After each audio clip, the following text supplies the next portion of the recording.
რა არის, რაც დღეს გაშინებთ, თუ გაბრაზებთ ყველაზე მეტად, რის გამოც თუნდაც არ ახართ ჩუმად? სახლში რატომ უნდა ვიჯდე?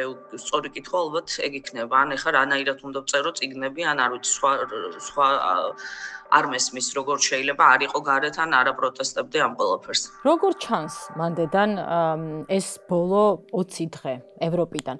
ერთხელ უყურებ სახელმწიფოს აბსოლუტურად სახის დაკარგვას, რაღაცა ტირანულ ქმნილებად ქცევას.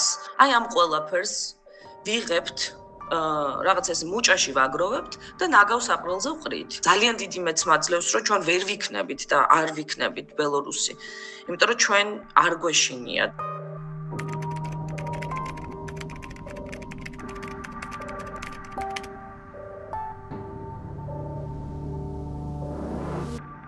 ნინო, გამარჯობა. კიდევ ერთხელ დიდი მადლობა, რომ გამონახე დრო, გუშინაც ვუყურებდი, ვათვალიერებდი თქვენს Facebook-ს და გუშინაც რაღაც ღონისძიება იყო, სადაც მონაწილეობდი და დარწმუნებული ვარ, ალბათ იქაც იმაზე ილაპარაკებდი, რაც ახლა საქართველოში ხდება, ხო?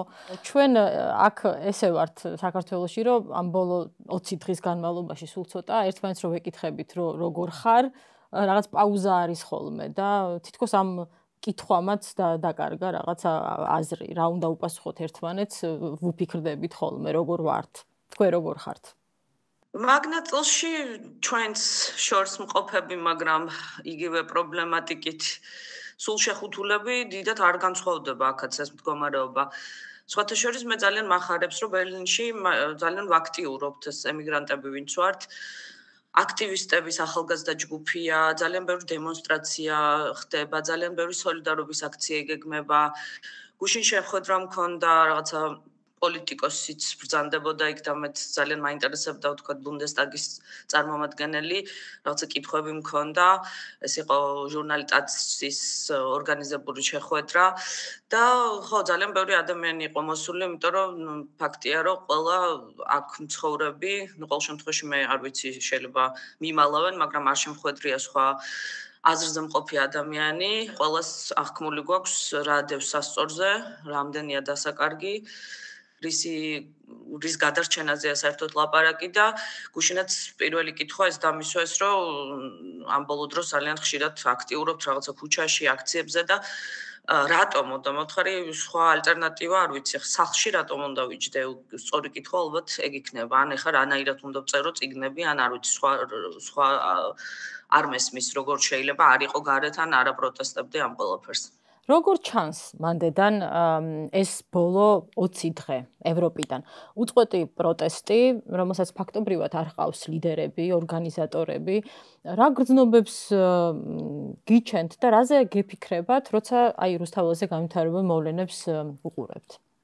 ძალიან პარადოქსული, ურთიერთგამომრიცხავი ემოციები მაქვს მე პირადად, იმიტომ რომ ერთხელ უყურებ სახელმწიფოს აბსოლუტურად სახის დაკარგვას, რაღაცა ტირანულ ქმნილებად ქცევას, ავტოკრატიულ და საბჭოთა კავშირის სტრუქტურების დაბრუნებას, რაღაცა არ ვიცი, გვამის თუ ზომბის გაცოცხლებას, რასაც მე საბჭოთა კავშირს ვეძახი და მეორეს მხრივ უყურებ ფაქტიურად ახალი საზოგადოების, ახალი ცნობიერების, ახალი ძალის, ახალი თავისუფლების, ახალი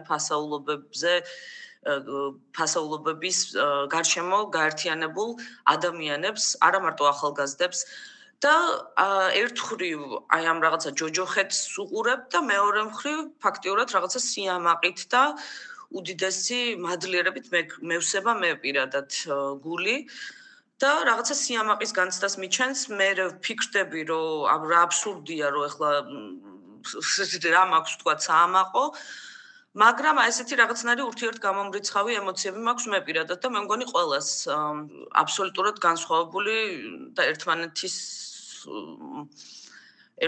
გამომრიცხავი, თითქოს ხო ურთიერთგამომრიცხავი რაღაცის მომსწრეები ხდებით. ამ პროტესტს პირველივე დღეებიდანვე ეხმიანებოდით და გულშემატკივრობდით. არა მხოლოდ ეს ბოლო 20 დღე, არამედ აი რუსული სტილის აგენტების კანონის მიღების დღეებიდანვე მახსოვს გამოხმაურებები, მწვავე გამოხმაურებები თქვენგან. აი რაც იქედან დღემდე ხდება საქართველოში, ნინო, როგორ შეაფასებდი მაინც ამ ყველაფერს? ზოგადად ელოდი თუ არა, რომ საქმე აქამდე მივიდოდა? მე ყველაზე შემაშინებელი მაინც ამ ყველაფერში და რაც თავიდანვე დამაფიქრა, ეს არის ტემპი და დრო.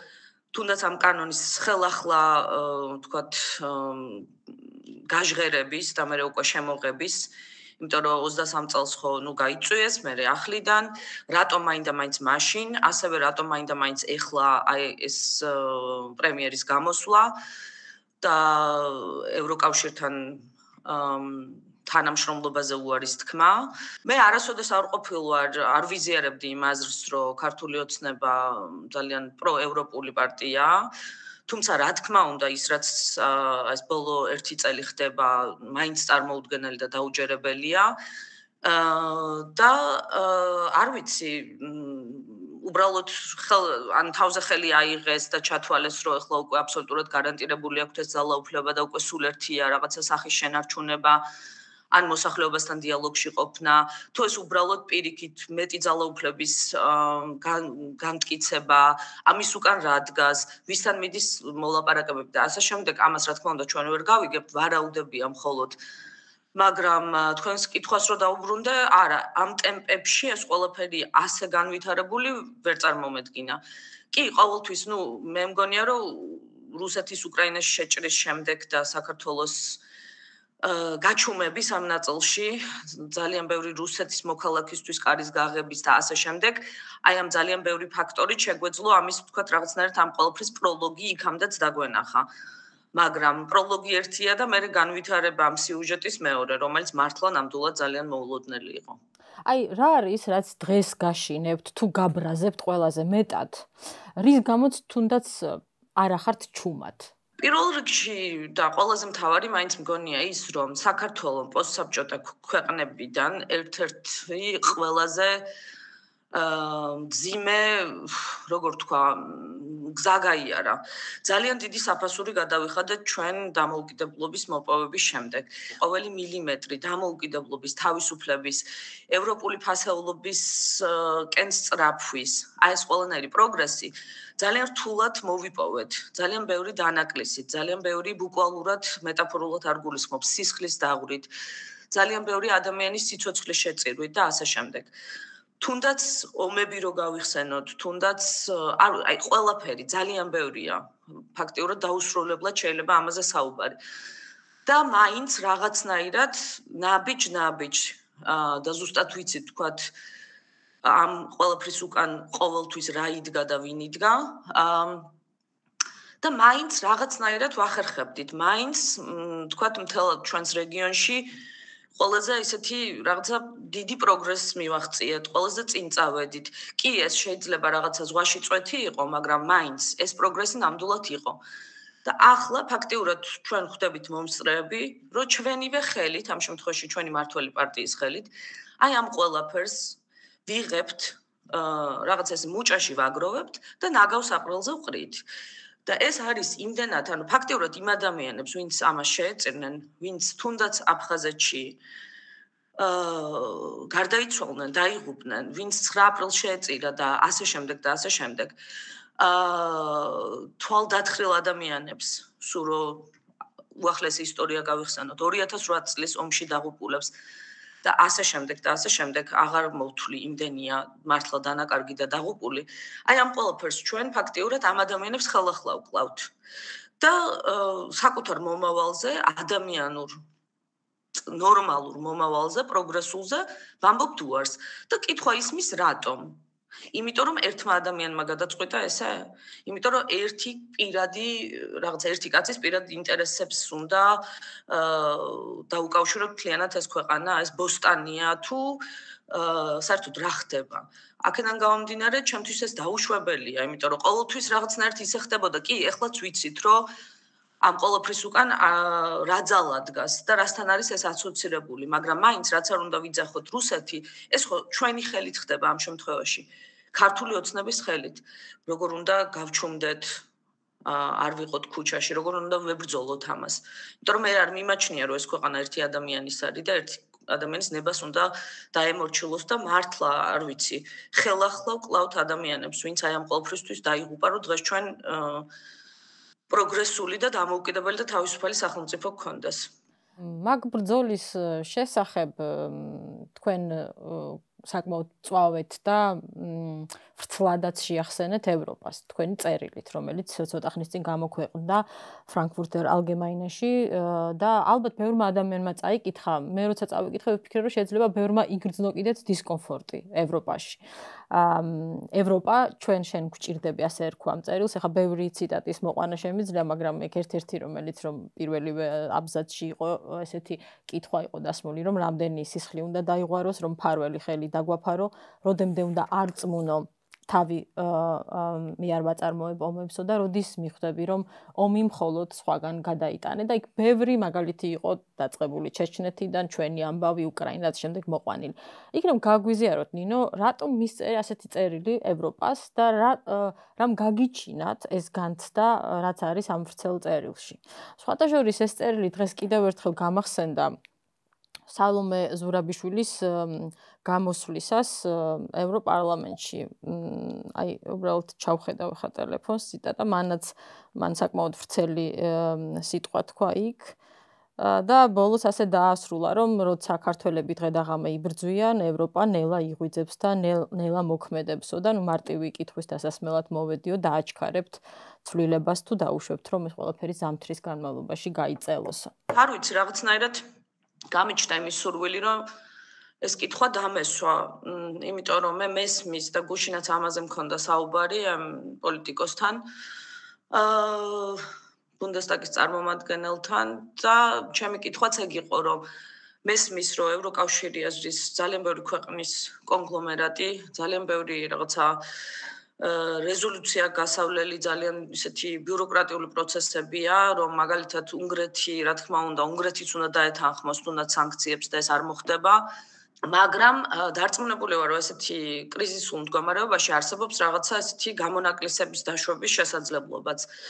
და ყოველთვის აი ეგ პრობლემაა, მე სულ მახსენდება აი ევროპასთან მიმართებაში, ხა ცოტა ძალიან მწვავე მაგალითი მომყავს, მაგრამ ყოფილი იუგოსლავიის ომების დროს, აი ეს ცნობილი ტრაგედია სრებრენიცაში, სადაც ფაქტიურად ხო გენოციდი მოაწყეს, ეს ხდებოდა აგვისტოში. და ეგეთი ფილმია, რომელსაც სულ მახსენდება, თუნდაც ეს ისტორიული ფაქტია, ანუ ეს არ არის თქვა რაღაც ფიქცია. და რა თქმა უნდა, აქედან გამომდინარე, ყველა წარმომადგენელი იყო დასასვენებლად. და ის გენერალი, რომელსაც ფაქტიურად ეს ამდენი ადამიანის სიცოცხლის გადარჩენის პასუხისმგებლობა აკისრია და არის ჰოლანდიელი და აბსოლუტურად არ აქვს არანაირი გამოცდილება ომის და კარს იქით დგას გააფთრებული ადამიანის სახე დაკარგული სერბების ჯარი, ის რეკავს სხვადასხვა ინსტანციებში და პასუხად ღებულობს, რომ დასასვენებლად არის. და მე უკრაინის ომი რო დაიწყო, ზუსტად ამაზე დავწერე ასევე ერთ-ერთი ჩემი სტატია და ეხლაც აი ეს მოვლენები რო დაიწყო, ისევ მახსენდება აი ეს რაღაცნაირი ძალიან ცინიკური შეცდომა, ფატალური შეცდომა, რომელიც ევროკავშირს დაშვებული აქვს. და არაერთი, ესეც უნდა ითქვას. მე ყოველთვის მიმაჩნია, რომ ზუსტად ძალიან დიდი ფასეულობა და დიდი პლუსი ევროპაში ცხოვრების არის ის, რომ აქ კონსტრუქციული კრიტიკა მნიშვნელოვანია, დაშვებულია და სასურველია. ამიტომ მე, რა თქმა უნდა, ეს ცოტა პროვოკაციული წერილია, მაგრამ ჩემს ემოციურ ფონს ალბათ არავინ არ მიწყენს ამ სიტუაციაში და გამიგებენ. ეგრეც მოხდა, იმიტომ რომ ძალიან ბევრი ადამიანი შემეხმიანა, გამომეხმაურა, ბოდიშებიც კი მომიხადეს, თუმცა მე პირადად ნამდვილად არ მჭირდება და არ ვთვლი, რომ ვიღაცამ ბოდიში უნდა მომიხადოს, მაგრამ ეს კითხვა ძალიან ხმამაღლა მინდა გაჟღერდეს, ქალბატონ სალომესაც მადლობა მინდა უთხრა, რომ ეს კითხვა დასვა და სადაც ჩვენ ყველას ხმა მიგვიწვდება, ეს კითხვა უნდა ნამდვილად ვიმეოროთ.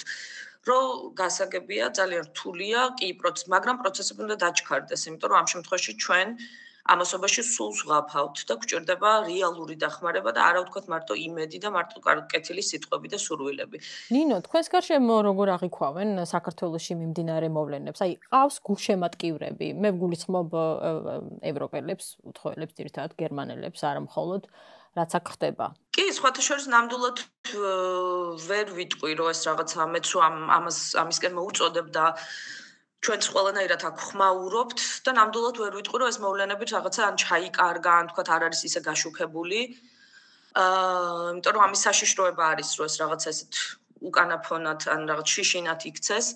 იმიტომ რომ ადამიანები სამწუხაროდ ყველაფერს ვეგუებით, თუნდაც უკრაინის ომი უკვე მესამე წელია მძვინვარებს და რაღაცნაირად ფაქტიურად ხო, თითქოს შევეგუეთ. ეს ამ სიტუაციაში არ უნდა მოხდეს, ამიტომ ძალიან მნიშვნელოვანია რომ ვიხმაუროთ. ყველა ღონისძიებაზე, სადაც აქამდე ვიყავი, საქართველოს გარშემო პროტესტების გარშემო ძალიან ბევრი ხალხი იყო, ძალიან ბევრი გერმანელები მოდიან. ეს ინტერესი არის, მაგრამ რაღაცნაირად ხო, ცოტა ის არის დაბნაულობა იმ ნაწილში, რომ თითქოს თან რაღაცა სინდისის ქენჯნაა და თან არ ვიცით კონკრეტულად ვთქვათ რა შეგვიძლია გავაკეთოთ, მაგრამ ძალიან მახარებს რომ ეს სოლიდარობა იგრძნობა და ასევე დახმარების სურვილი, მაგალითად ეხლა კიდე ჩვენ გეგმავთ რაღაცა საქველმოქმედო საღამოებს, ივენთებს და დარწმუნებული ვარ რომ მაგ ნაწილში ყველა დაგვიდგება აქ მხარში, იგრძნობა ეს ინტერესი, თანადგომა და იმედია რომ ეს ესე გაგრძელდება, ამიტომ ვიმეორებ რომ ჩვენც რაღაცნაირად არ უნდა გავაჩეროთ აი ეს ხმაური და უნდა ვიყოთ ამ დიალოგში. მაგ ხმაურის ნაწილია ის რაც დღეს მანდაც მოხდება ბერლინში და თბილისშიც არის დაგეგმილი, გულისხმობ იმას რომ მსახიობები შეიკრიბებიან სოლიდარობის ნიშნად, ხო, როგორც ვიცი დოიჩე თეატრში და წაიკითხავენ თქვენი ახალი პიესის ნაწყვეტს, რომელიც ზუსტადაც ეხმაურება დღევანდელ მოვლენებს საქართველოში. წავიკითხე ეს ნაწილი და ეს ისიც საკმაოდ ისეთი მწვავე გამოხმაურება ამ ყველაფერზე. ამ აქცია პერფორმანსის არ ვიცი რა დავარქვა მიზანიც ის არის, ნინო, რომ დავრჩეთ აქტუალურები ევროპისთვის. კი, თუმცა ეს მაინც კონკრეტულად ხელოვნების, ამ შემთხვევაში თეატრების და ხელოვანების სოლიდარობის აქცია, ესეც რა თქმა უნდა, ჩემი სფეროა და მე ძალიან შეწწუნებული ვარ იმ ფაქტით, რომ ძალიან ბევრი ხელოვანია, ვთქვათ, აი ამ რაღაცა ბრძოლის წინახაზზე. ძალიან ბევრი ნაცემი დაჭერილი და ასე შემდეგ. უმეტესი თეატრი გაფიცული, ყველა ქუჩაშია. ეს ყველაფერი ვიცით, თქვენი რეპორტაჟიც ვნახეთ და მინდოდა კონკრეტულად ამ სფეროსთვის რაღაცნაირად თანადგომა გამომეხატა. თუმცა არ მოველოდი რომ ამ ხოლმე გამოხმაურება მოყვებოდა, ესეც რაღაცნაირად ძალიან გულის ამაჩუყებელია. გერმანელების მხრიდან მე დავიწყე სულ 3 თეატრით და ფაქტიურად ეხლა არ ვიცით, მე მგონი 12-ზე მეტია, ვინც ჩაერთო. არ წყდება, ჩემი ტელეფონი არ ჩუმდება, თუ პრესა, თუ მსახიობები, თუ თეატრები, ანუ რაღაცნაირად ეს პატარა კენჭი გადავაგდა და რაღაცა ლოდად გადაიქცა. ამ შემთხვევაში დადებითად გულისხმობ და აი თუნდაც დღეს 4 ქალაქში იგეგმება პარალელურად ეს აქცია, თუ არ ვიცი ხო რაღაც სოლიდარობის აქტი ან მანიფესტი და ძალიან სიმბოლურია ეს აქტი, რა თქმა უნდა, ხა ვთქვათ, ეს არ არის არაფერს ისეც არ წყვეტს, მაგრამ თავისთავად ყველანაირი ევროპის მხრიდან გამოხატული სიმბოლური იქნება თუ მეტაფორული თანადგომა და სოლიდარობა ძალიან მნიშვნელოვანი მგონია და მით უმეტეს ჩვენ სფეროში, სადაც მართლა ყოველთვის რაღაც ხრივ ეს პროფესია და პროფესიები და თეატრი საერთოდ ძალიან აერთიანებს ადამიანებს, ან ფაქტობრივად არ აქვს მნიშვნელობა მსახიობი გერმანელია თუ ქართველია. თუ ის ნამდვილად მსახიობია და ეს პროფესია უყვარს, ის უკვე რაღაცნაირად ავტომატურად ისინი ყველანაირი განსხვავებულობის მიღმა ძალიან ბევრი აქვს საერთო და ეს ხიდი მინდოდა რაღაცნაირად უფრო მჭიდრო გამხდარიყო და რომ თუნდაც ქართველმა ხელოვანებმა და ამ შემთხვევაში თეატრების წარმომადგენლებმა იცოდნენ რომ ისინი არ არიან მარტო და შეიძლება სიტყვას არ შეუძლია არაფერი გააჩეროს, მაგრამ შეცვალოს ნამდვილად შეუძლია მჯერა ამისი. და ძალიან მინდა რომ მან ვინც არის ახლა ქუჩაში გამოსული და თავის საქმეს ვერ აკეთებს და თავის პროფესიას ვერ მიყვება და სცენაზე ვერ დგას, ნამდვილად მინდა რომ ჩვენი მხრიდან გამოვხატოთ და დაუფიქსიროთ ის აზრი, რომ მაინც ძალიან მნიშვნელოვანია მათი საქმე.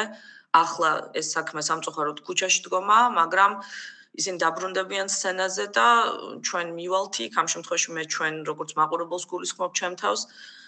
და რომ ხელოვნება საჭიროა, ძალიან მნიშვნელოვანია და ჩვენ აი ამის გარშემო ვერთიანდებით კიდევ ერთხელ აქ დღეს.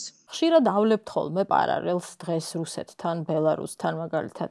აი მაგალითად მე სულ ჩვენი მეგობარი ბელარუსი მწერლების ბოლოდროინდელი მონათხრობი მახსენდება, არაერთი ინტერვიუც ჩავწერე მათთან. რაც ადრე მეგონდა წარმოუდგენელი. ახლა ეს ყველაფერი ძალიან ახლოს არის და ისეთი განცდაც მაქვს, რომ ბევრი რამ უკვე არის რეალობაც. ჩვენთვისაც. იცით რა არის, ამ კითხვას ხშირად მისვავენ აქაც და მეც მიფიქრია, რომ საქართველოს მომავალი ბელორუსია, რუსეთი ვიქნებით? და არა, ვერ ვიქნებით, იმიტომ რომ ყველაზე მეტად მე რაც მაიმედებს, ეს არის ის ფაქტი, რომ რამდენი ადამიანი ცემეს, დააკავეს, შეაშინეს, წაართვეს, სახლებში შეუვარდნენ და მაინც მეორე დღეს ყველა ადამიანი გამოდის, ჩვენი კოლეგა თუნდაც ზვიად რატიანი, რომელიც მაინც დგას და ფანტასტიკური იუმორით აფასებს ამ მოვლენებს. აქედან გამომდინარე, რაღაცნაირად, რასაც მე ჯერ ვერ ვგრძნობ და ჯერ და იმედია არასდროს არ ვიგრძნობ, ეს არის შიში. არ ეშინიათ ამ ადამიანებს, იცინიან, ფანტასტიკური იუმორით ხვდებიან ამ ყველაფერს. ძალიან დიდი განსხვავება რუსეთსა და ბელორუსს შორის არის აი ზუსტად აი გადამწყვეტია შიში. იქ ფაქტიურად ხო, რამდენი ხანია საერთოდ ეს პროტესტის კულტურა კი ბელორუსს ვერ შევადარებთ რუსეთს, მაგრამ ჩახშობილია და ადამიანები ამ შიში ცხოვრობენ უკვე 10 წლეულები. ჩვენთან ამის მცდელობა არის ნამდვილად, თვითონ სახელმწიფოს მხრიდან იგივე სტრუქტურებია, ამაშიც ვერ არიან ორიგინალურები, მაგრამ საპირწონედ ხდებათ სიცილი, იუმორი, სილაღე, კრეატიულობა, ფანტაზია. მე აღშთოვანებული ვარ აი ამ რაღაცა თავისუფლების გრადუსით, აი ამ რაღაცნაირი გახსნილობით, უშიშრობით, რაც მათ ესე საპირისპიროდ ხდებათ. აი ეს ყველაფერი რაღაცნაირად ძალიან დიდი მეც მაძლევს, რომ ჩვენ ვერ ვიქნებით და არ ვიქნებით ბელორუსი. იმიტომ რომ ჩვენ არ გვეშინია და ეს არ გვეშინია, ეს არ ნიშნავს, რომ სიფრთხილე არ გვმართებს და არ უნდა გვეშინოდეს, იმიტომ რომ მათი მხრიდან ყველაფერია მოსალოდნელი, მე პირადად ყველაფერს ველი, მაგრამ თავისთავად, რომ ჩვენ ვერ დაგვაშინეს აქამდე და მაინც შეგვიძლია ამაზე ღიმილი, სიცილიც კი და აი ამ ძალაუფლების ამ სახით დემასკირება, ეს მგონია რომ ძალიან დიდი ძალაა, რომელიც აუცილებლად უნდა გამოვიყენოთ ჩვენ და სასიკეთოდ. და აი ეს რაღაცა მშვიდობიანი, მართლა ძალიან ისეთი ევროპული ფასეულობებით, ადამიანით, რაღაცა ჰუმანურობით გაჟღენთილია ეს მთელი და ეს მუხტია ამ პროტესტებზე ასეთი. და ეს მგონია რომ ძალიან გადამწყვეტია, ძალიან მნიშვნელოვანი და ძალიან უნიკალურია, ამიტომ პირველად ხდება ეს თქვა ჩვენს ისტორიაში ასეთი ფორმით. და ეს ძალაა კი, ნამდვილად ძალიან დიდი ძალაა.